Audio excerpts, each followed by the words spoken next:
troisième et dernière partie portant sur l'électricité en ST-STE de quatrième secondaire. On va voir la notion de puissance, d'énergie, de rendement et on va faire un retour sur l'ingénierie électrique. La puissance, alors la variable qu'on va utiliser et que nous allons répéter à plusieurs reprises, c'est la grande lettre P. Alors, elle est facile à retenir, puissance et P. Donc, ça, c'est de la notion de ST. La puissance électrique, P, est la quantité d'énergie électrique qui est consommée ou fournie par un appareil par unité de temps. En fait, sur une fiche dialectique qu'on retrouve sur un appareil qui consomme de l'énergie électrique, c'est souvent la puissance que nous allons regarder parce qu'elle va nous indiquer si l'appareil consomme beaucoup d'énergie.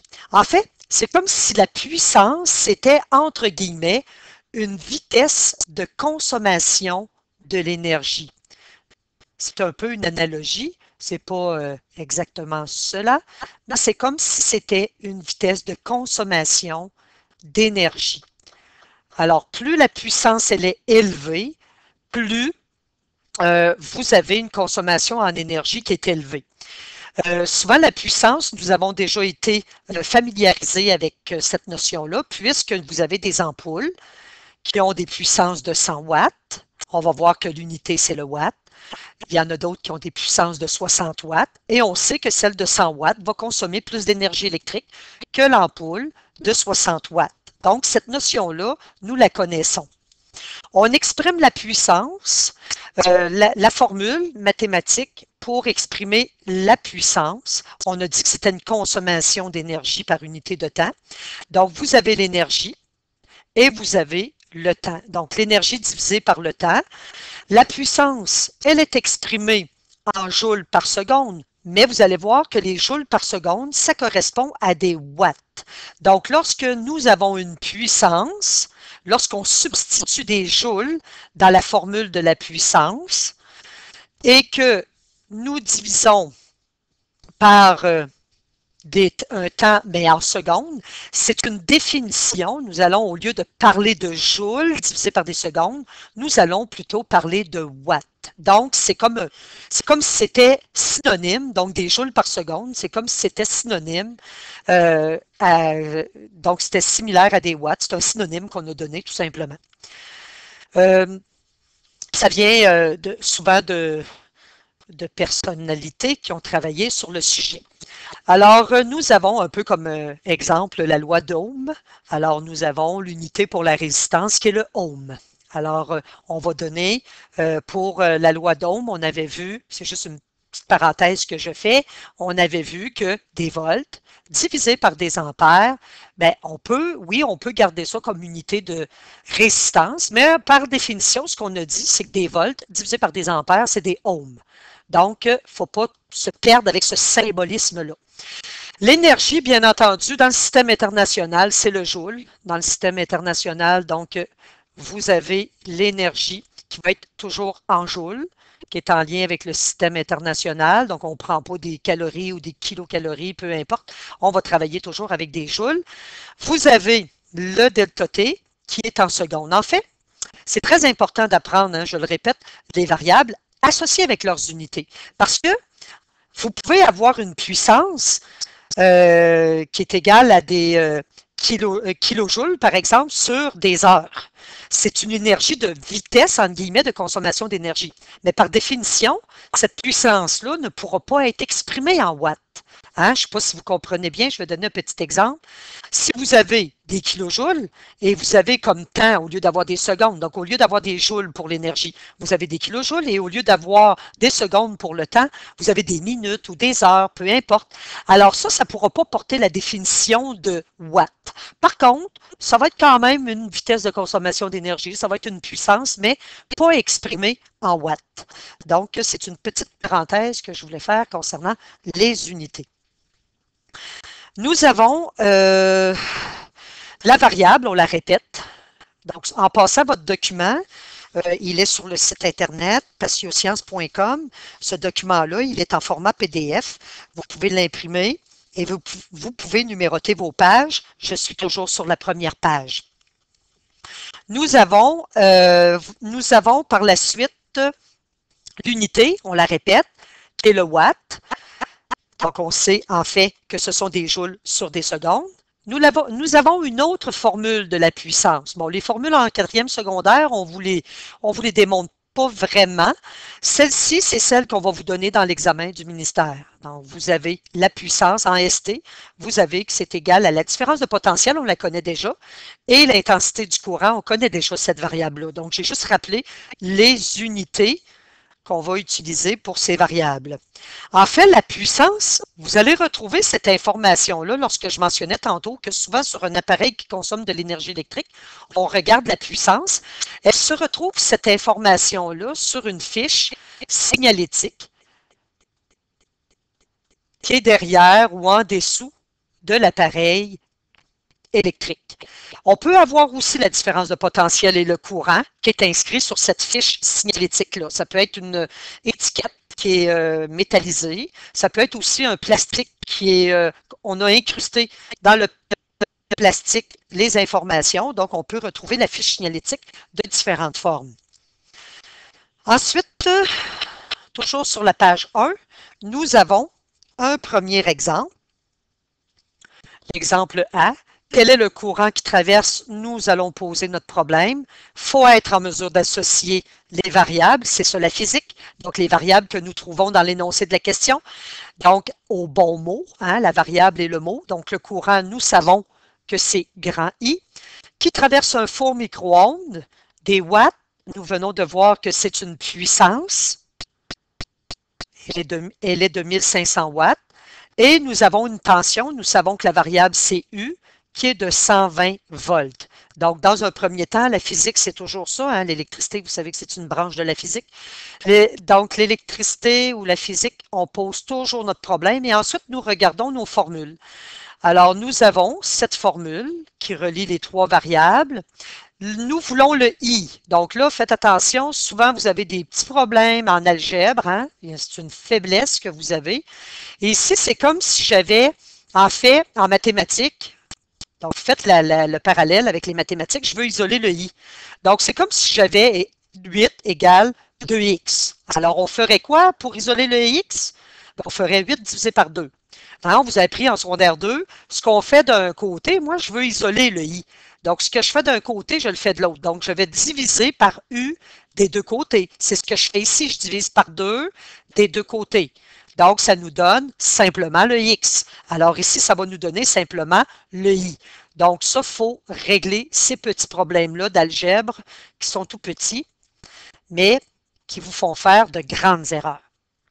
Alors, nous avons que l'intensité du courant sera la puissance sur la différence de potentiel. Nous substituons on regarde si les unités sont correctes, hein, c'est vraiment le watt, et la différence de potentiel. En fait, les différences de potentiel, bien souvent, on vous les donne toujours en volts.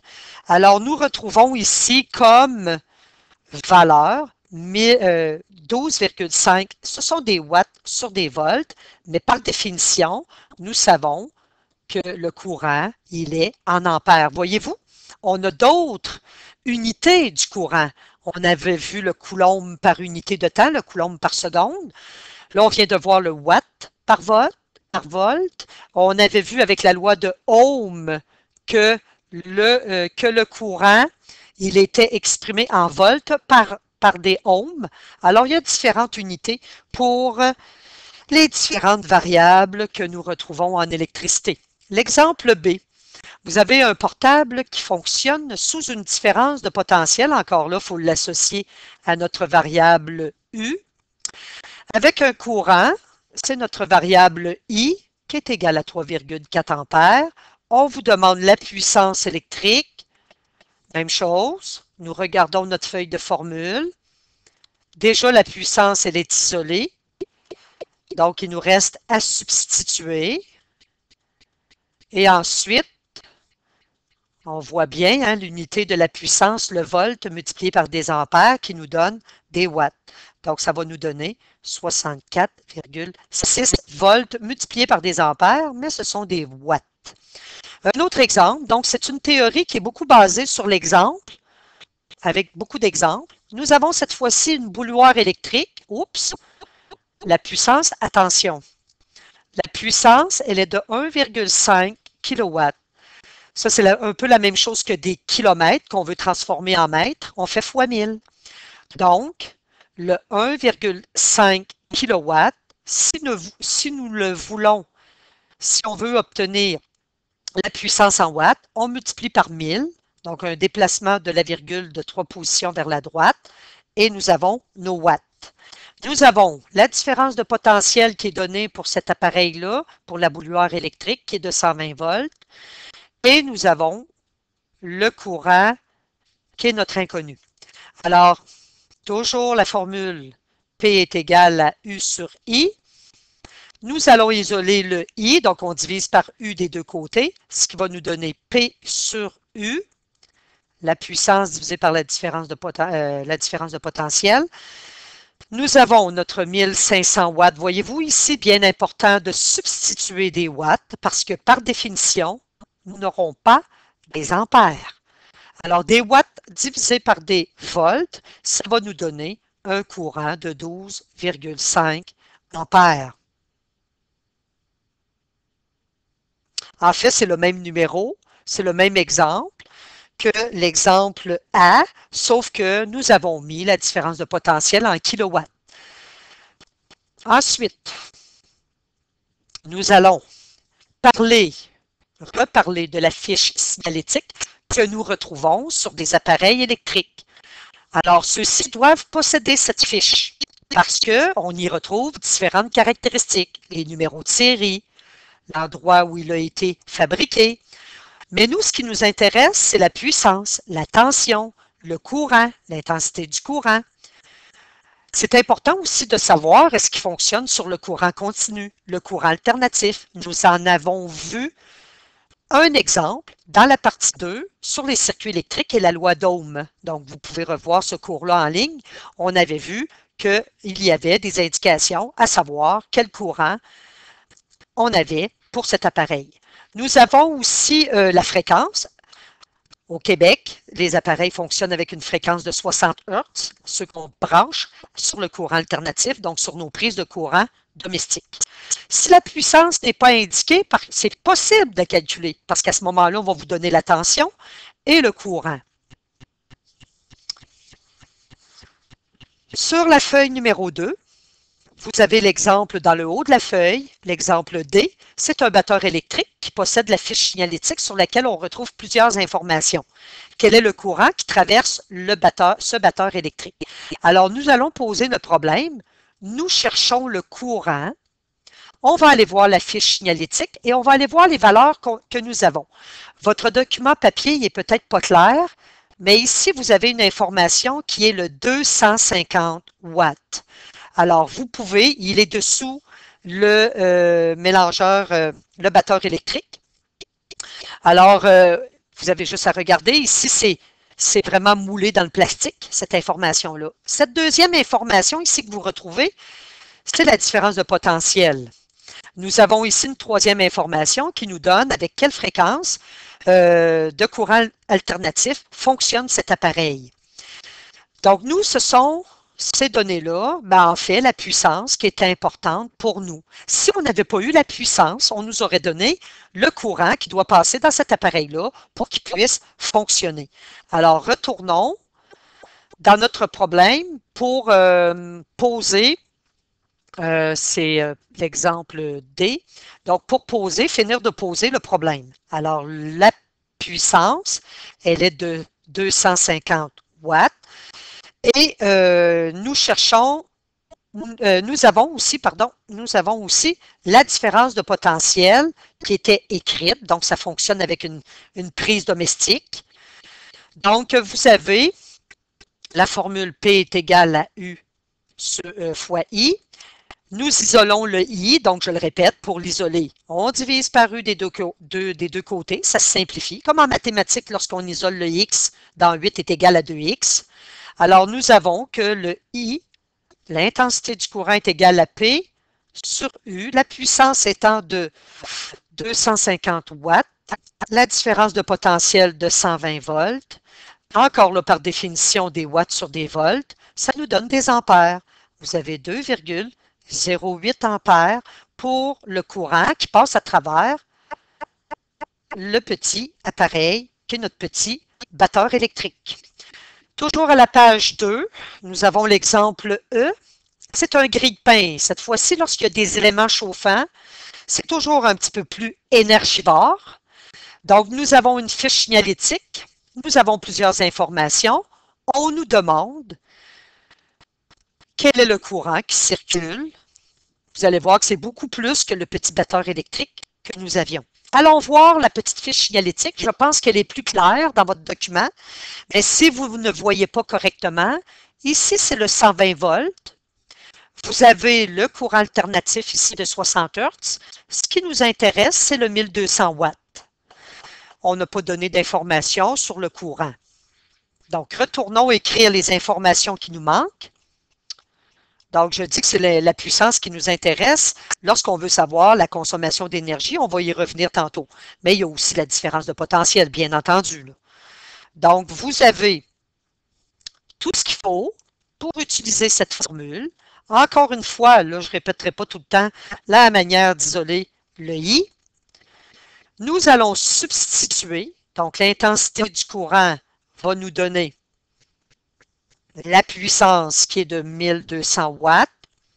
Toujours dans des questions d'examen théorique. Toujours poser votre problème, écrire votre formule. Vous pouvez isoler ou vous pouvez substituer, puis après ça, isoler. Vous substituez. Dans un examen théorique, ce n'est pas nécessaire de faire suivre les unités. Souvent, ça l'alourdit, mais ici, ce n'est pas vraiment complexe. Vous pouvez les faire suivre, mais ce qui est important, c'est d'écrire l'unité de la réponse, sinon vous allez perdre un point. Alors, 10 ampères, vous voyez que dans le grille-pain, il passe plus de courant. La puissance est plus élevée. La puissance, c'est la vitesse de consommation d'énergie. Nous sommes toujours sur la page 2, l'énergie électrique. Donc, les appareils électriques en consomment. La variable, c'est le E. Il est possible de connaître la quantité d'énergie qui sera fournie à un élément de circuit, comme une ampoule, par exemple, et la formule. En passant, les formules sont toujours données. Donc, vous avez la formule E est égale à UI fois le delta T. Comme on peut voir ici, le UI, c'est notre puissance. Donc, c'est la puissance fois le delta T. Ça, c'est la puissance fois le delta T. Vous avez donc une autre variable à apprendre par cœur, celle de l'énergie. L'énergie, elle est exprimée en joules dans le système international, on l'a mentionné tantôt. Et ensuite, vous avez l'intensité du courant toujours en ampères, le temps toujours en secondes dans le système international. Encore là, l'énergie, à ce moment-là, on a quoi? Nous avons que si on substitue juste les unités, que le volt, parce que ça prend une différence de potentiel, multiplié par le courant, c'est des ampères, multiplié par le delta T, c'est des secondes. Encore là, nous donnons comme définition pour le volt, multiplié par des ampères, multiplié par des secondes, le joule. Donc, on ne se cassera pas la tête. On a aussi une autre formule. Nous avons, on l'a écrit tantôt, c'est cette formule-là. La puissance fois le temps. La puissance qui va toujours être en watts, le temps qui va toujours être en secondes. Je vais faire la petite démonstration pour commencer à moduler votre cerveau à ce type de démonstration-là, puisqu'au cégep, on va vous démontrer la plupart de vos formules en mathématiques et en physique. Nous avons que E est égal à UI delta T et nous avons que la puissance est égale à U fois I. Bien souvent, la méthode qui est utilisée, celle-ci, cette équation-là, on peut l'appeler 1. Cette équation-là, on peut l'appeler 2. Alors, ce que nous allons utiliser comme méthode, c'est la méthode de substitution. Je vais mettre l'équation 2 dans l'équation 1. Ça veut dire que je replace mon équation 1 et partout où je vois U fois I, je remplace ça par P. Donc, ça nous fait voir un petit peu de petites démonstrations. Donc, voyez-vous, une nouvelle formule. On obtient une nouvelle formule. Ce qu'il fallait démontrer.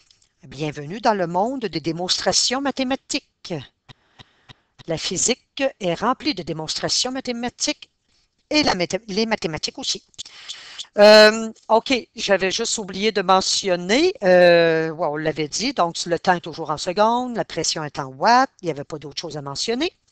Nous allons maintenant à l'exemple F qui se retrouve à la page 3. On vous demande quelle est la quantité d'énergie. Ce qui est le fun avec la physique, posez votre problème, regardez les formules. La quantité d'énergie, il faut associer les mots aux bonnes variables. Consommer en 8 heures. 8 heures, c'est notre temps. 8 heures. Par une ampoule traversée par un courant qui est égal à 5 ampères. Et ça fonctionne avec une différence de potentiel de 120 volts. Alors ici, tout de suite, le travail que nous allons faire, c'est de transformer les heures en secondes. Parce que pour calculer l'énergie dans la formule UI delta T, rappelez-vous, pour que ça donne des joules, pour que ça donne des joules, il faut des volts, nous les avons. Des ampères, nous les avons. Mais le temps doit être en secondes et on ne l'a pas. Nous n'avons pas le temps en secondes. Nous savons, si vous l'avez oublié, une heure, ça correspond à 3600 secondes. Il y avait même une émission à la télé avec M. Marc Labrèche qui s'intitulait 3600 secondes d'extase. Ça voulait dire que c'était une émission qui durait une heure. Alors, faites votre 8 fois, donc votre 8 heures fois 3600 secondes par heure. Ça va vous donner votre temps en heure, qui va être, pas en heure, mais en secondes, qui va être égal à 28 800 secondes. Là, nous sommes en mesure de calculer l'énergie électrique en joules. La différence de potentiel, 120 volts, l'intensité du courant, 5 ampères, le temps, 28 800 secondes. Nous avons donc, par définition, lorsque nous allons effectuer, ça va donner, vous allez voir, une très grande valeur. La raison, c'est que le joule, c'est une toute petite unité. C'est une petite unité. Vous allez voir qu'on va en donner une plus grande tantôt en lien avec l'énergie. Donc, c'est une toute petite unité. C'est un peu comme si on mesurait la distance entre Québec et Montréal. Au lieu de la mesurer en kilomètres, on la mesure en millimètres. Donc, ce n'est pas une unité appropriée pour mesurer la distance entre Québec et Montréal. Toujours à la page 3, l'exemple G. Quelle est la tension? On va poser le problème. Alors, la tension, c'est notre U. Vous avez un séchoir à cheveux, un courant de 5 ampères. Nous avons un temps, ici, il est en secondes. Alors, notre séchoir à cheveux fonctionne. Encore là, les séchoirs à cheveux ont de petits éléments chauffants. Alors, s'ils consomment, on nous a donné l'énergie, mais sous une forme extraterrestre, qui est la notation scientifique. La notation scientifique, vous avez la mantis, qui se situe entre une valeur qui est égale ou supérieure à 1 et inférieure à 10.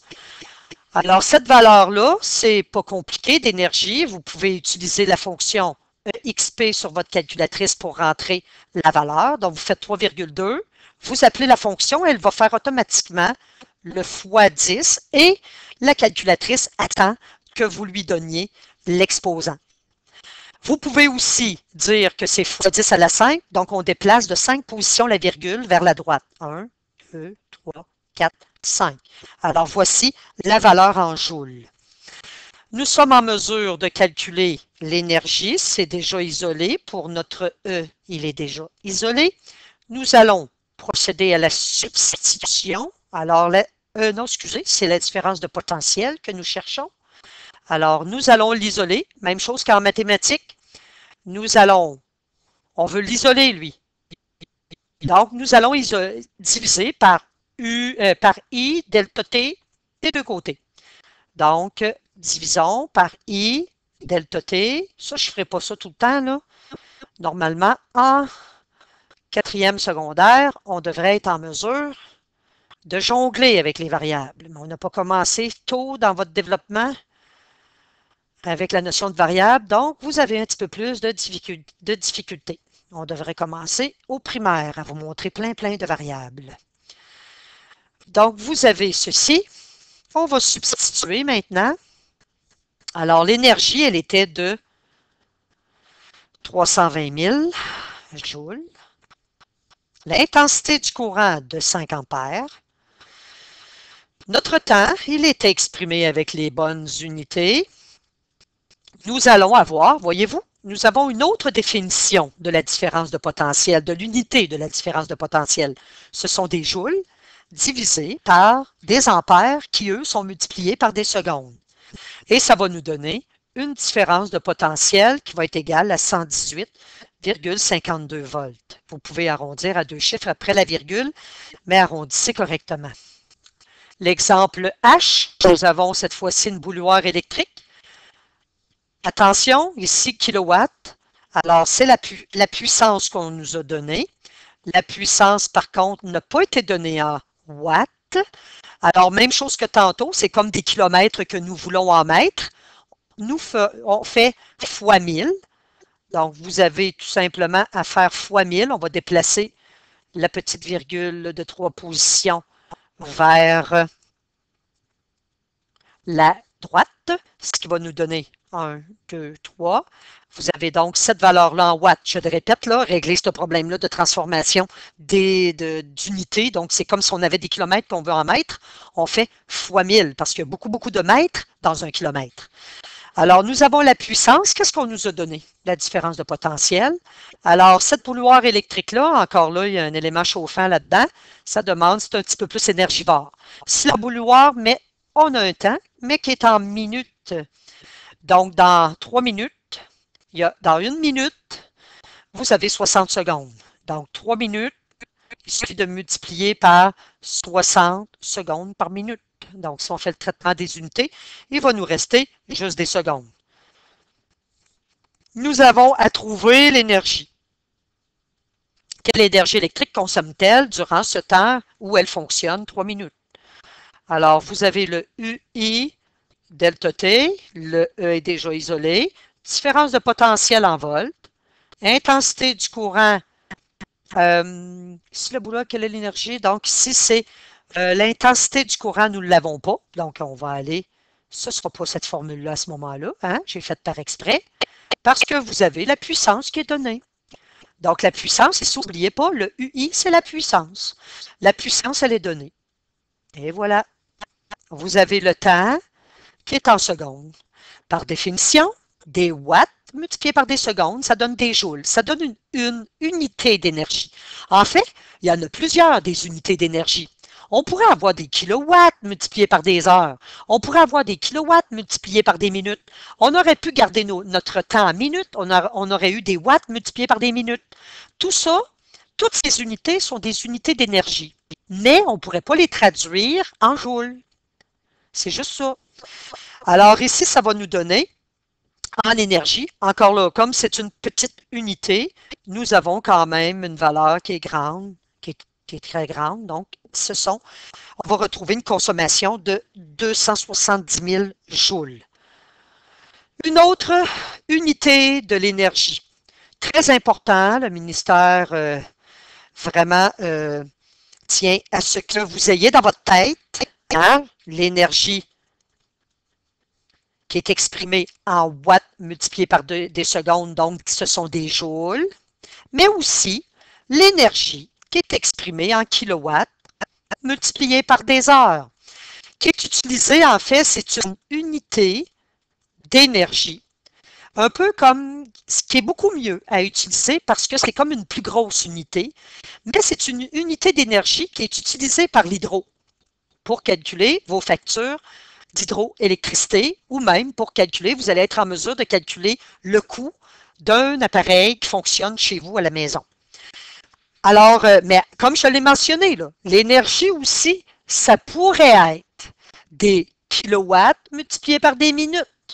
En fait, si vous avez une situation dans un examen ou dans une question d'exercice où on vous demande quel appareil consomme le plus d'énergie et que vous devez prouver, vous devez laisser une trace, donc calculer les énergies, en fait, ça dépend comment que la puissance va être donnée et le temps.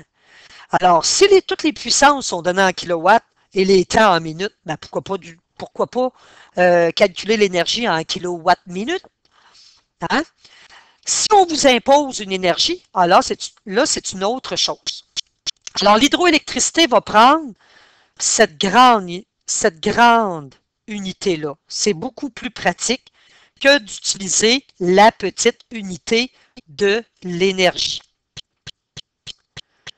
Nous allons voir des applications concrètes de ça. Alors, juste avant, petite analogie. C'est juste une petite analogie. Vous avez assez d'espace pour l'écrire. Imaginez sur les panneaux de signalisation lorsque vous vous promenez en automobile. En général, les limites de vitesse sur les routes normales sont de 90 km/h. Imaginez si le ministère des Transports écrivait plutôt l'unité de déplacement en millimètres. Oh, les panneaux ne seraient pas assez larges. Voyez-vous? Donc, ce n'est pas une unité pratique. Elle est trop petite. C'est pour cette raison que nous allons utiliser le kilowattheure pour calculer les coûts de consommation d'énergie d'un appareil électrique. Et le kilowattheure n'a pas de définition. Alors, on ne peut pas dire que c'est des joules, parce que le joule, c'est des watts multipliés par des secondes. Mais le kilowatt multiplié par des heures, eh bien, lui, il n'y a pas de définition, il n'y a pas de synonyme. C'est juste des kilowatts multipliés par des heures, simplement. Et ce que va faire l'hydro sur vos factures, on va voir un exemple tantôt de facture d'hydroélectricité, c'est qu'il va calculer vos coûts de la façon suivante. Il va prendre votre consommation d'énergie en kilowattheure et il va la multiplier par le tarif. Le tarif, en gros moyen, c'est 0,06 $ par kilowattheure d'énergie consommée. Vous n'avez pas besoin d'apprendre les tarifs par cœur. On va vous les donner dans les examens. Et je le mentionnais tantôt, des unités pour l'énergie, il y en a plusieurs. Donc, des unités d'énergie, on peut en énumérer plus que 2, mais nous, on va focuser sur les joules, donc les watts multipliés par des secondes, et nous allons focuser sur les kilowatts multipliés par les heures. Mais les unités d'énergie, comme l'énergie, c'est une puissance multipliée par un temps, alors cette puissance-là peut être en kilowatts, peut être en watts, pourrait être en milliwatts, pourrait être en mégawatts, multiplié. Le temps, lui, pourrait être en n'importe quoi, en minutes, en heures. Donc, on pourrait avoir des watts multipliés par des secondes. On pourrait avoir des, on la connaît, c'est des joules. Celle-là nous donne des joules.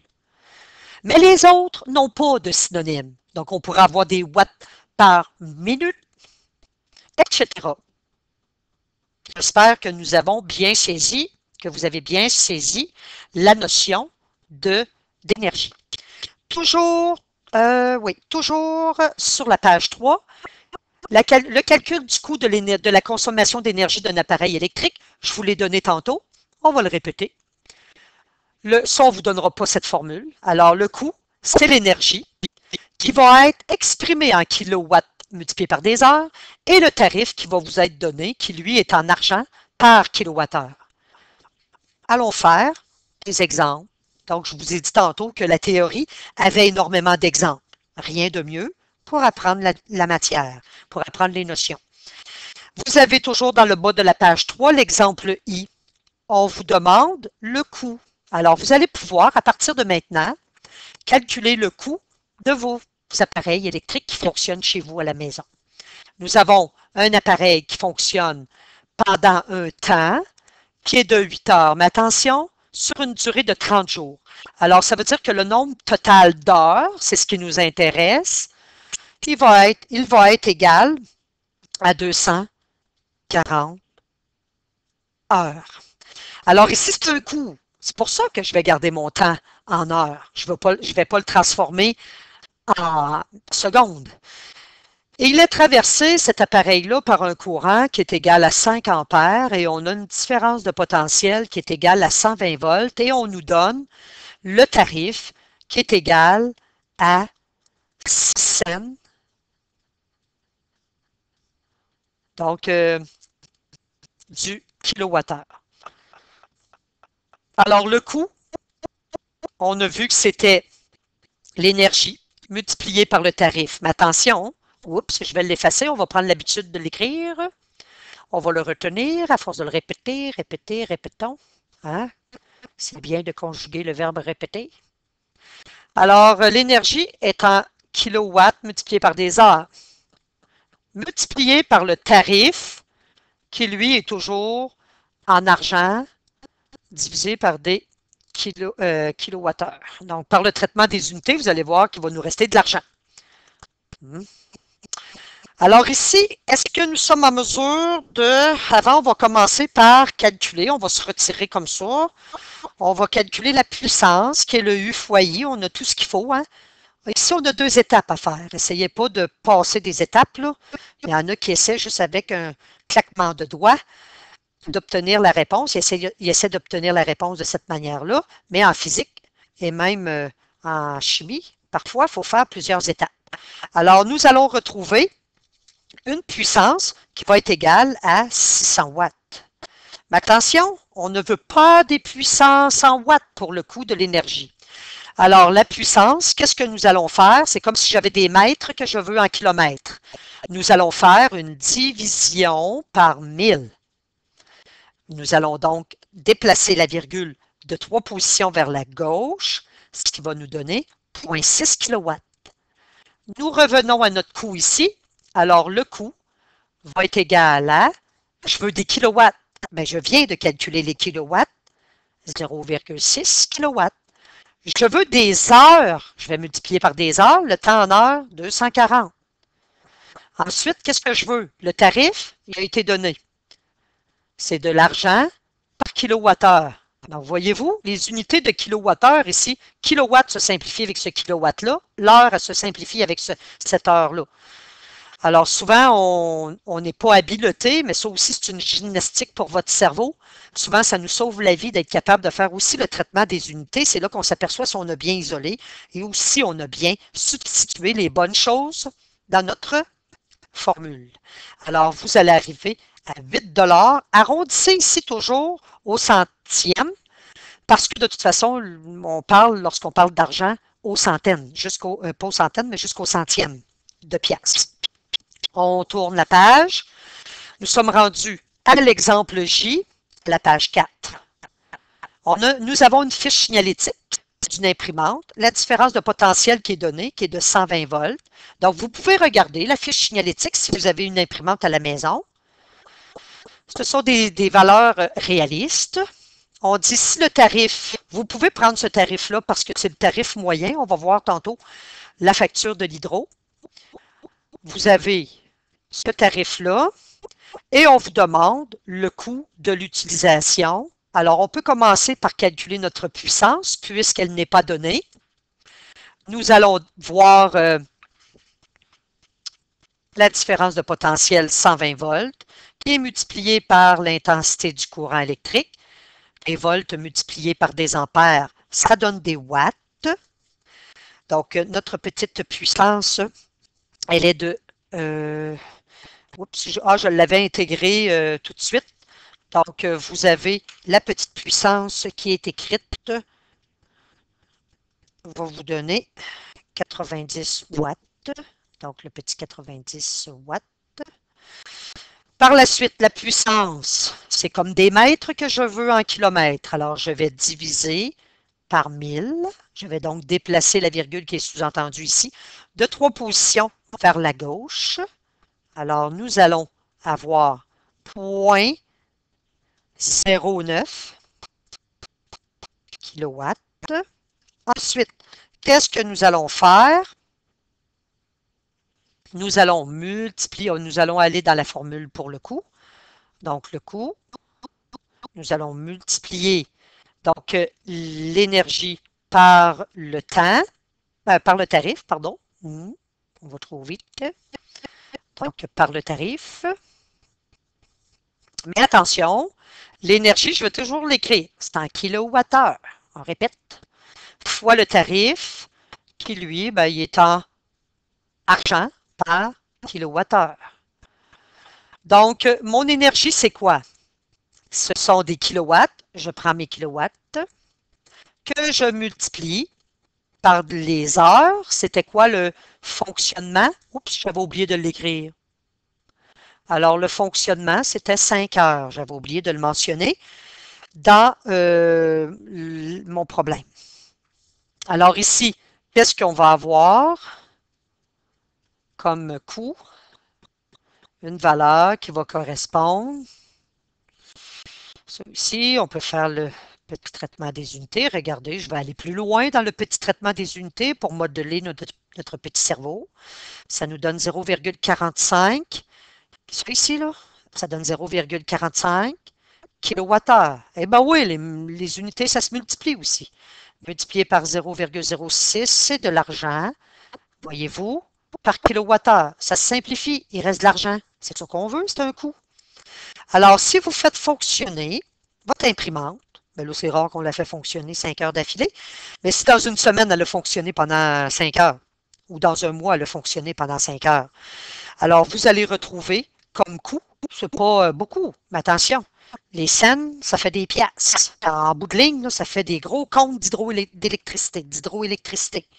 Alors, il faut économiser l'énergie.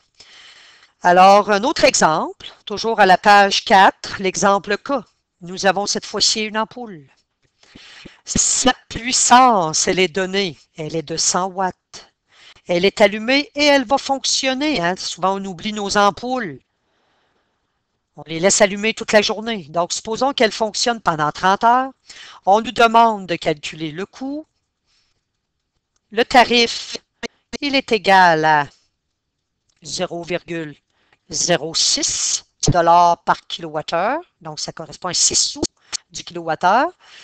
Le coût, c'est toujours notre énergie, il ne faut pas l'oublier, en kilowattheure, multiplié par le tarif, qui lui, donc je le rappelle, cette formule-là, pour calculer le coût, ne sera pas donnée. C'est de l'argent divisé par des kilowattheures. Alors, substituons le tout, le coût, l'énergie en kilowattheure. Donc, ça nous prend des kilowatts. Des kilowatts. Ouais, on va diviser par 1000, ici, pour avoir nos kilowatts dans un premier temps. Donc, ça fait 0,1 kilowatt. Alors, j'ai mon kilowatt, qui est 0,1. J'ai besoin des heures. Donc, il faut que je multiplie des heures. Oups, j'ai mon 30 heures. Et voilà. Ensuite, mon tarif, il est donné. C'est de l'argent sur des kilowattheures. Ça simplifie, ça, des kilowatts puis des heures. Il nous reste un coût. Ici, c'est une ampoule. Sûrement à incandescence, là, parce que sûrement à incandescence, c'est une ampoule de 100 watts. Et voilà, elle a fonctionné pendant 30 heures et elle a consommé de l'énergie. Et cette énergie-là nous a coûté 18 sous. Donc, encore une fois, ça ne paraît pas beaucoup, mais si on oublie plein d'appareils qui consomment de l'électricité en bout de ligne, ça coûte cher. On va aller voir, on va aller voir la facture de l'hydro. En fait, c'est une partie de la facture, juste pour que vous puissiez comprendre comment ça fonctionne.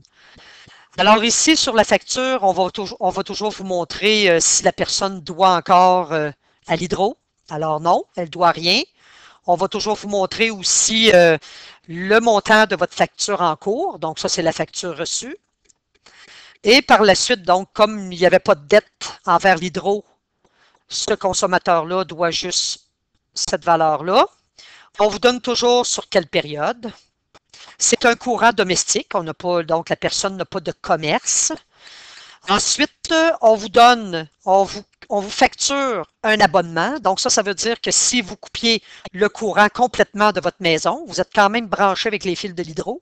Donc, ça vous coûte un abonnement. Donc, ça, c'est le coût. Le 25,20 $, là, ça, c'est le coût par jour. C'est à peu près un 41 sous par jour que ça coûte pour être abonné à l'hydro.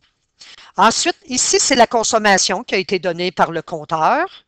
Voyez-vous, l'unité que l'hydro utilise, ce sont des kilowattheures. Parce que en joules, c'est trop grand. Donc, c'est trop petit comme unité.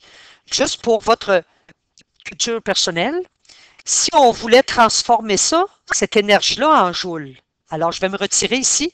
Regardez, vous avez 2032 kilowatts heure. Ça veut dire kilowatt multiplié par une heure. C'est ça que ça veut dire. Hein? Alors, si je transforme mes kilowatts en watts, ça veut dire qu'il faut que je multiplie par 1000. Donc, je mets 3 zéros de plus. Et mon heure, si je la transforme en secondes, donc ça, je l'ai transformé en watts. Si je transforme mon heure en secondes, c'est 3600 secondes. Alors, si je fais mon 3600 secondes multiplié par ce que j'ai en watts, regardez là, c'est pas vraiment efficace là, parce que regardez, vous avez énormément de chiffres. C'est une toute petite unité le joule. Alors imaginez sur les factures de l'hydro, ça nous coûterait probablement encore plus cher, on aurait plus de papier. Donc, on utilise le kilowattheure. Donc, ça, c'est la correspondance de votre kilowattheure, de votre 2032 kWh, mais en joules. C'est gros parce que l'unité est très petite. La valeur est grande parce que l'unité est très petite. C'est comme si, tantôt l'exemple que je vous ai montré, c'est comme si on transformait des kilomètres en millimètres. Alors ici, qu'est-ce que fait l'hydro? Il vous fait un petit cadeau pour les 30 premiers kilowattheures que vous avez par jour. Alors ici, vous avez combien de jours? 62. Alors 30 fois 62, c'est ce qui nous donne le 1860 ici. Ça nous donne le 1860. Alors l'hydro vous dit, OK, pour les 1860 premiers kilowattheures là, par jour, durant cette période-là, on va les facturer à un petit tarif. Voyez-vous, si on l'arrondit, ce petit tarif-là, là, eh bien oui, pour l'hydro, là, c'est pas juste les centièmes de piastres qui existent, les millièmes et les 10 millièmes. Hein? On n'a pas ça dans notre portefeuille, mais l'hydro, oui.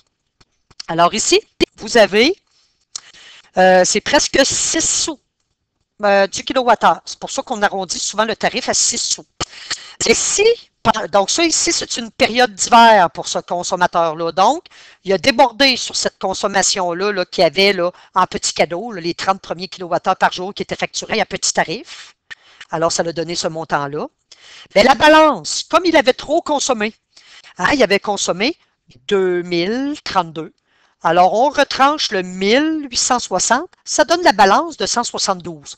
Ah là, on va facturer avec un plus gros tarif, qui est presque, regardez, 9 sous le kilowattheure. Alors ici, ça donne 14,79. Si la personne avait consommé moins de 1860 kWh dans les 62 jours, on l'aurait facturé juste avec le petit tarif. Et par la suite, ben là, ici, c'est pas un compteur intelligent, c'est un compteur où c'est les nouveaux compteurs quand même, mais il y a une personne de l'hydro qui doit faire le relevé. Alors, il y a un 5 $ qui est facturé par mois parce qu'il y a une action qui est faite par un employé qui vient faire le relevé. Alors, ces tarifs-là, c'est toujours de l'argent par kilowattheure. Alors, vous allez comprendre un peu plus la facture de l'hydro que vous avez à la maison. Nous avons maintenant l'exemple L, toujours à la page 4. On va aller calculer ici, à l'aide de la fiche dialectique, on va calculer le coût en énergie d'un appareil qui fonctionne pendant 8 heures. En fait, c'est une plainte électrique. Les plaintes électriques, c'est énergivore. Alors ici, ça fonctionne, cette plainte-là, 60 jours. Elle a fonctionné 60 jours. Alors, on peut tout de suite calculer, parce que les coûts, je le répète, il faut toujours avoir le temps en heures, pas en secondes. En secondes, c'est si on veut calculer une puissance, par exemple, en watts. Mais ici, c'est un coût que nous voulons. Alors ici, vous avez un tarif qui est égal. On a pris le tarif, le petit tarif là, que nous avons arrondi à 6 sous du kilowattheure. Ensuite, on va aller voir la fiche signalétique. Votre fiche signalétique n'est peut-être pas belle sur votre document. Mais la plainte électrique, là, Il faisait un petit peu noir lorsque c'est vraiment pas évident de photographier ça, là. Mais vous savez que ça fonctionne, c'est pour ça que le fil est plus gros, sur une différence de potentiel de 240 volts. Même chose pour votre poêle électrique. Alors, la sécheuse aussi. Vous avez aussi une puissance qui est en watts, donc le 2000 watts. Et vous avez aussi donc il est écrit ici le 2000 watts. Vous avez aussi le courant qui est de 8,33 ampères. Et ça demande beaucoup de courant. Alors, on a l'information. Retournons poser notre problème. Alors, l'information, ici, on avait les watts et les ampères. On aurait pu trouver, pas les watts, mais les volts et les ampères. Je vais poser le problème. Regardez, 240 volts, l'intensité du courant qui est de 8,33 ampères. Si on ne nous avait pas donné la puissance, on aurait pu la calculer. Regardez, avec la formule P est égal à U fois I. Donc, sur une fiche signalétique, ça peut arriver qu'on retrouve juste la différence de potentiel et l'intensité du courant. À ce moment-là, vous pouvez calculer votre puissance. Si vous l'arrondissez, vous arrivez à 2000, donc 2000 watts. Mais sur la fiche signalétique, la puissance était donnée. Donc, vous n'avez pas besoin de la calculer. On ne veut pas la puissance lorsqu'on parle d'un coup. On ne la veut pas en watts. Donc, ça, c'est comme des mètres qu'on veut en kilomètres. Nous allons diviser par 1000. Nous allons obtenir des kilowatts. Donc, on déplace la virgule de 3 positions vers la gauche. Donc, vous avez 2 kilowatts. Maintenant, nous sommes en mesure de calculer le coût. Alors, le coût, c'est toujours l'énergie, je le répète, en kilowatts multiplié par des heures. Le tout multiplié par le tarif, donc je ne l'écrirai pas là, ici. Là. Alors, le coût, c'est des kilowatts. Donc, on vient de trouver 2. Donc, 2 kilowatts. L'heure, nous avons trouvé 480. Donc, des kilowatts multipliés par des heures, ça donne des kilowattheures. Fois le tarif, en argent toujours. Alors, nous allons avoir quand même une plainte électrique, c'est énergivore. Et donc, voyez-vous, là, c'est ça qui augmente beaucoup là, en hiver, les factures de l'hydro. Ça nous coûte un gros 57,60 $. Alors, des fois, de baisser juste de 1 ou 2 degrés, là, le thermostat, c'est une bonne économie d'énergie. La page numéro 6, nous achevons. Donc, on a presque terminé. C'est l'exemple M. À l'aide de la fiche signalétique, alors là, j'ai photographié la fiche signalétique du séchoir à cheveux à la maison. Alors, vous allez voir, c'est le coût que nous voulons. Encore là, il y a un élément chauffant là-dedans. Alors, si vous avez un fonctionnement pendant un temps de 30 minutes, mais durant 90 jours, donc je vais tout de suite calculer le temps en minutes. Donc, ça nous fait un 270 minutes. Et on ne garde pas, lorsque nous avons des coûts à calculer, on ne garde pas les temps en minutes ni en secondes. Alors, vous pouvez vous faire une petite règle de 3 ici. Je vais mettre 2 petits points. On sait qu'on veut savoir combien 270 minutes correspond en heures. Alors, nous savons que dans une heure, on met les heures en dessous des heures, les minutes en dessous des minutes. Alors, vous pouvez faire votre règle de 3. En fait, c'est tout simplement 270 minutes que nous allons diviser par 60. Alors, ça va nous donner 60 minutes par heure. Oups, aïe, aïe, aïe, aïe. Un instant, là, j'ai fait... Donc, ça va nous donner ici un temps en heure qui va correspondre à 45 heures de fonctionnement. Ce que nous avons comme autre donnée, tout ce qui a un élément chauffant, là, la puissance est souvent très élevée. Nous la divisons par 1000 toujours pour avoir les kilowatts. Ensuite, comme autre information, nous avons le tarif. Bon, là, c'est sûr que sur votre document, j'ai pris ça sur le document. Pardon, je suis en train de m'étouffer. kilowattheure. Alors, allons voir notre fiche. J'ai pris ça ici, là. Regardez l'information. On a une différence de potentiel de 125 volts. Nous avons ici, ce qui nous intéresse, la puissance, qui est égale à 1250 watts. Donc, si vous achetez en magasin un séchoir à cheveux, vous pouvez comparer juste la puissance. Alors, plus elle est élevée, plus il va consommer, hein, plus il va coûter cher lorsqu'il va fonctionner. Alors, les valeurs ici, là, j'avais oublié d'aller voir la fiche. J'ai pris ça sur la fiche. Nous allons calculer le coût. Toujours la même chose. L'énergie en kilowattheure, pas en joules, hein, pas en watts multiplié par des secondes. Vous allez ruiner. Ça va vous coûter énormément cher. On va se ruiner. En fait, c'est pas normal si vous arrivez à des millions, hein, en argent, là, lorsque vous avez juste utilisé un séchoir. Donc, interrogez-vous sur vos unités que vous avez utilisées. Alors ici, on va substituer, on veut quoi? Des kilowatts. Alors, les kilowatts, on les avait. C'était 1. Donc, les kilowatts, c'est ça, 1,25 kilowatts. Ensuite, multiplié par les heures, 45 heures. Multiplié par le tarif. Et voilà. Ensuite, vous avez à effectuer le calcul. Ça va vous donner quand même 3,38 $.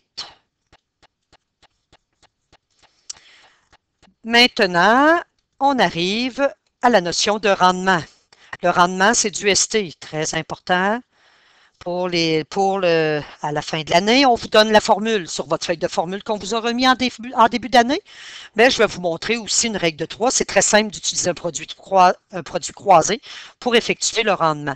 En fait, le rendement, là, c'est en lien avec les appareils électriques ou toutes les machines. Lorsque vous avez étudié, par exemple, en deuxième secondaire, les machines simples, elles effectuaient un travail. Alors, c'est de calculer le pourcentage, en fait. C'est un pourcentage, c'est de ramener, en fait, la quantité d'énergie qui a été consommée par la machine ou par l'appareil électrique et ce que la machine ou l'appareil électrique a réussi à faire, a réussi à utiliser de cette énergie-là consommée. Donc, c'est cette énergie-là qu'on ramène en pourcentage. Alors, c'est bien important d'avoir l'énergie consommée et l'énergie utile. Attention, souvent il y a des pognes dans les énoncés de questions. On ne veut pas l'énergie perdue dans l'énoncé de la question. On ne veut pas utiliser pour le rendement l'énergie qui est dissipée. Attention, si vous avez l'énergie perdue et dissipée, ce n'est pas de l'énergie utile. Ce n'est pas l'énergie qui a été utilisée. En fait, c'est comme nous, les humains. Nous sommes une machine, mais une machine humaine. Alors, toute l'énergie que nous consommons alimentaire n'est pas utilisée à 100% pour effectuer un travail, pour marcher, pour parler. Parce qu'il y en a beaucoup de cette énergie-là consommée dans nos aliments qui est perdue, par exemple, en chaleur. Donc, nous ne sommes pas une machine qui a un rendement de 100%. Nous avons un rendement, si nous sommes un petit peu le moindrement athlétique, à peu près de 20%. Les automobiles, c'est la même chose. C'est pour ça que ça ruine le portefeuille. Le rendement n'est pas de 100%. Il est à peu près il est en bas de 20%. Donc, toute l'énergie, donc l'essence qu'elle consomme, elle ne vous donne pas de l'énergie mécanique, de l'énergie pour faire déplacer d'un point A à B. Là. Il y a beaucoup d'énergie qui est perdue sous d'autres formes, dont l'énergie thermique. Alors, qu'est-ce qu'on va faire tout simplement pour calculer le rendement? On va montrer avant la petite formule qui est donnée. Hein, ça, c'est donné. Voyez-vous, c'est la quantité d'énergie utilisée sur la quantité d'énergie consommée multipliée par 100. Ça va vous donner le rendement. Le rendement, il est en pourcentage. Les énergies sont en joules, mais en fait, c'est pas grave. Si les énergies consommées et utilisées étaient exprimées en kilojoules, ce serait correct d'utiliser les kilojoules, mais pourvu que les deux formes d'énergie sont exprimées avec les mêmes unités. Rien de mieux pour apprendre cette notion qu'un exemple. Alors, toujours à la page numéro 5, nous sommes rendus à l'exemple N. Vous avez un élément chauffant d'une cuisinière qui fournit une énergie qui est égale à 2000 joules. Donc, ça, c'est ce qui est ce qui est fourni. Souvent, c'est dans la lecture du problème que c'est difficile de voir qu'est-ce qui est utile, qu'est-ce qui est consommé. Donc, ça lui a été fourni. Elle consomme ça, là. Puis ça a été fourni à une casserole pour faire bouillir de l'eau. Mais l'eau a juste absorbé 500 joules. Souvent, comment on fait la différence? Souvent, l'énergie qui a été utilisée est moindre que l'énergie qui a été consommée, qui a été fournie. Alors, quel est le rendement? Nous cherchons le rendement. Alors, l'énergie qui a été consommée, on va l'écrire EC, et l'énergie qui a été utilisée est de 500 joules. Vous pouvez utiliser la formule du rendement, mais vous pouvez aussi utiliser une règle de 3, je vais vous le montrer. Donc, la formule du rendement, c'est l'énergie utilisée divisée par l'énergie consommée fois le 100%. Alors, vous pouvez substituer l'énergie utilisée qui est de 500 joules, divisé par 2000 joules, multiplié par 100%. Il va nous rester, les joules vont se simplifier, une valeur en pourcentage, 25%.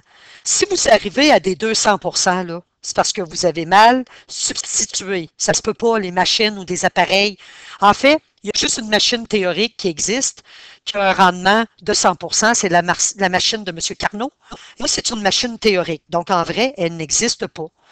Alors, vous avez ici une autre façon, regardez, c'est vous pouvez l'encadrer au lieu d'utiliser cette formule-là. Associez toujours à l'énergie consommée le 100% de rendement. Ça veut dire que si tu avais consommé et utilisé cette énergie-là, ça correspondrait à un rendement de 100%. Donc, l'énergie utilisée va correspondre à quel pourcentage? C'est ton rendement. Donc, si tu avais ton énergie, donc si tu avais bon, je m'excuse, j'ai été dérangé par la cloche. Alors ici, donc ce que je disais, c'est que normalement, l'énergie consommée, si on l'avait utilisée complètement, ça correspondrait à 100%. Mais on n'a pas utilisé cette énergie-là complètement. Donc, c'est ça qui correspond à notre pourcentage, notre rendement. Alors, on peut le faire de cette façon-là. Vous avez, si vous avez un petit peu d'espace, regardez, votre énergie consommée, alors c'était de 2000 joules. Alors ça correspond à 100%. Et ensuite, l'énergie qui a été utilisée est toujours plus petite, correspond au rendement. Alors, vous effectuez le produit croisé qui est 500. On va juste effacer ça. Donc, vous avez votre produit croisé, donc le 500 fois le 100% divisé par le 2000. J'ai oublié mes unités. Voyez-vous, les unités se simplifient. En fait, ça revient à la formule qu'on vous a donnée. Donc, 25%. Encore là, je le répète, si vous arrivez supérieur à ça, vous êtes dans le champ, vous n'avez pas substitué les bonnes unités. Alors ici, on a une ampoule. En une seconde, un temps de 1 seconde, nous avons une puissance. En fait, il y a des informations de trop ici parce qu'on vous demande le rendement. Alors, ce que vous avez, c'est de l'énergie consommée. Nous allons l'écrire de cette manière. Et elle produit en énergie lumineuse. Voyez-vous, elle consomme ça. Mais une ampoule, principalement, sa fonction, c'est de nous donner de l'énergie lumineuse. Donc, ce qu'elle a utilisé pour nous donner son énergie lumineuse, c'est juste cette petite partie-là de 60 joules. Alors, c'est ça qu'on va regarder. Cette valeur-là correspond à combien en pourcentage? C'est ça le rendement. Donc, le reste de l'énergie est dissipé sous forme de chaleur. Regardez, il y a plein de pertes de chaleur. On vous demande le rendement. Alors, encore là, ce qui a été consommé correspond à 100%. Vous pouvez utiliser la formule aussi. Donc, ce qui a été utilisé va correspondre au rendement. Si on effectue la multiplication, alors ça va nous donner un rendement qui va être égal à 5,83%. Surtout les ampoules à incandescence, il y a beaucoup de pertes en énergie. Il nous reste 2 exemples. On arrive à la dernière page, la page 6. Donc, vous avez une technicienne encore là. Qu'est-ce qu'on veut? On veut le rendement. Qu'est-ce que nous avons? Oups, faites attention. Énergie consommée, il y a une pogne ici. Énergie consommée, 600 000. L'énergie perdue, qu'est-ce qu'on a dit tantôt? On ne prend jamais l'énergie perdue. Ça, c'est l'énergie perdue du 700 000. Donc, nous, on veut l'énergie utilisée. L'énergie, donc, qui est utilisée pour cet appareil-là, ça va être le 700 000 joules moins ce qui a été perdu. Voyez-vous? Donc, l'énergie utilisée va être égale à 700 000 joules moins le 200 000 perdu. Il faut vraiment être perdu en chaleur, être perdu en n'importe quoi, là. Mais nous, ce n'est pas l'énergie perdue ou dissipée là, que nous voulons. On veut avoir l'énergie vraiment qui a été utilisée. Alors, ça nous donne 500 000 joules qui a été utilisé. Ah, quand même, hein? C'est un bon rendement pour cet appareil-là. Les appareils ne sont pas tous des gros énergivores, là. Alors, le rendement, c'est ce qu'on cherche. Alors, moi, je vais procéder avec une règle de 3 toujours. Alors, le 700 000 joules correspond à, si on l'avait utilisé complètement, ben à 100 à un rendement de 100 Mais là, c'est pas ça du tout. On a utilisé plutôt 500 000 joules. Donc, quel est le rendement? On effectue le petit produit croisé, donc 500 000 joules multiplié par 100 le tout divisé par 700 000 joules, ce qui nous donne un rendement quand même qui n'est pas pire pour cet appareil-là de 71,43 Le dernier exemple, l'exemple Q, encore là le rendement. Nous avons quoi? Nous avons une ampoule qui a un rendement qui est égal, ici, le rendement y est donné. Oups. De rendement qui est donné, qui est égal à 5 Nous avons l'énergie qui est consommée qui est égale à 60 joules et on demande l'énergie qui est utilisée. Alors, elle fait quoi avec ce 60 joules-là là, qu'elle consomme, l'ampoule? Hein? C'est ça qu'on veut calculer. Alors, qu'est-ce qu'on a dit? L'énergie consommée, c'est égal à 100 Et là, ici, attention, la règle de 3, les pourcentages avec les pourcentages, les joules avec les joules. Alors, c'est l'énergie utilisée ici. Alors, si nous la voulons, nous allons faire ceci. Nous allons diviser par 100. Et ça va nous donner, les pourcentages vont se simplifier. Ça va nous donner 3 petits joules. Elle nous donne juste un 3 petits joules en lumière, cette ampoule-là. Ensuite, la fin de ce cours et la fin en même temps de l'électricité. L'ingénierie électrique, aussi appelée génie électrique, est la branche de l'ingénierie qui traite des multiples applications de l'électricité. Nous sommes dans la techno.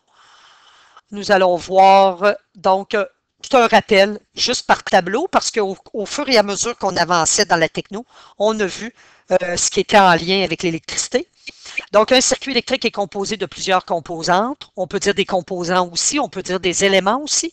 Ces composants remplissent des fonctions. Alors, ce qu'on va vous demander d'apprendre par cœur, c'est les différentes fonctions.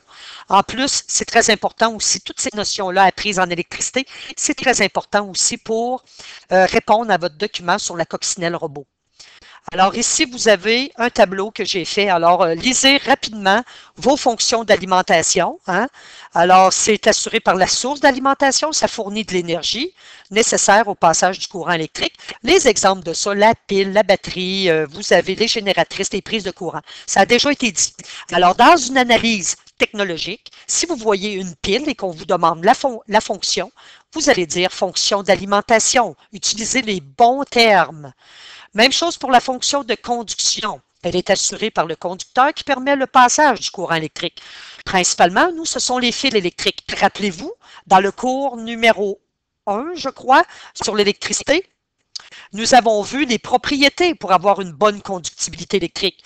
Alors, le fil le plus gros, le plus court, le plus froid, donc c'est celui, et en plus en cuivre, c'est celui qui nous donnait la meilleure conduction. Rappelez-vous, lorsqu'on a utilisé les résistors, c'est des petits éléments qui composent un circuit électrique et ils permettent le courant de passer, mais pas la totalité du courant, un certain nombre. Donc, parce qu'un circuit électrique, c'est complexe. On peut retrouver des ampoules, on peut retrouver des appareils sonores, donc qui font du son, et ils n'ont pas besoin de la même quantité de courant. Donc, le résistor, il est là pour assurer justement la bonne répartition du courant. La fonction d'isolation, rappelez-vous, On avait des gaines de plastique autour de nos fils. Alors, le plastique, la céramique, le verre, le caoutchouc, on a fait une expérience justement dans le cours antérieur. On a fait ça par démonstration pour montrer les substances qui étaient des bons isolants. Alors, si vous avez un fil électrique et qu'on vous demande le plastique autour du fil, quelle est sa fonction? Fonction d'isolation. Fonction de protection. C'est assuré par toute composante d'un circuit électrique dont le rôle est de couper le passage du courant lorsque le circuit ne fonctionne pas normalement. Les fusibles, donc souvent c'est en verre, vous avez une petite lame de métal. Lorsqu'il va y avoir trop de courant, une surcharge électrique, par exemple, qui va vous donner trop de courant, ça va faire fondre la petite pièce de métal et donc le courant ne pourra plus circuler. Il suffit juste, au lieu d'avoir brisé l'appareil, à ce moment-là, il suffit juste de changer le fusible. Les disjoncteurs, c'est ce que vous avez dans la boîte électrique chez vous dans la maison. Alors, au lieu d'avoir des fusibles, vous avez plutôt une petite pièce de métal, une lame de métal qui va surchauffer justement lorsqu'il va y avoir trop de courant et ça va déclencher, ça va mettre à off et le courant ne pourra plus circuler pour briser, par exemple, des appareils électriques. Alors, ils ont des fonctions de protection. La fonction de commande, je vois juste la portion ST, simple interrupteur, on vous en a montré lors lorsqu'on manipulait en électricité les fils, les sources, etc. Nous, on ne l'a pas introduit dans notre circuit, mais en fait, on avait juste à débrancher nos pinces crocodiles. Les fonctions de transformation de l'énergie, très important. Alors, c'est assuré par les composantes qui transforment l'énergie. Exemple, l'ampoule transforme l'énergie électrique en énergie thermique, ça veut dire la chaleur. Donc, elle consomme de l'énergie électrique et elle va transformer ça en énergie thermique. Le grille-pain fait la même chose. La cuisinière. En énergie mécanique aussi, l'énergie électrique peut être transformée en énergie mécanique. Mécanique veut dire mouvement. Donc, lorsqu'on fait sonner une petite sonnette, donc lorsqu'on fait tourner un moteur, lorsqu'on fait vibrer un haut-parleur. Alors, ce sont des exemples. Donc, l'énergie mécanique, l'énergie du mouvement. Ça termine le cours. Alors, si vous avez des questions, allez sur Patiosciences Facebook. Si vous avez aussi, si vous voulez ce document, allez aussi sur le site patiosciences.com. Alors, bonne étude.